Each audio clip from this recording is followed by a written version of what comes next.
მერე ბაზრდება ხოლმე ფხიზელი DJ-ების ამბავი, აი sober DJ ხარ, ეხა შეიძლება იყო ეგრეა?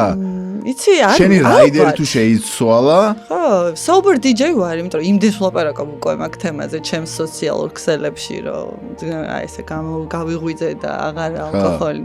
ყველა მიცის უკვე რა, ავტომატურად მახვედრებენ იქ ყავას, ჯინჯერ შოტებს და რაცებს კი. ბერლინში დაკვრა იყო, ეხ წარმოიდგინე პირველი ესეთი დიდი ღონისძიება კიტკეტში ალბათ მოგეხსენება ეგ კლუბი.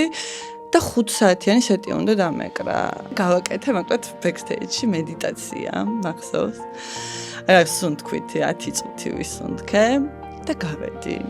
ანუ მგონია რომ ეგეთი დატენილი, ეგეთი ნამდვილი ენერგია რომ იდის და არანაირი თუ რა, აი არაფერი და თან სიამოვნება ამ ყველაფრით. მაგის მერე მან თქვი რომ всё რა ეგ არის. ესე იგი არ მიჭირს.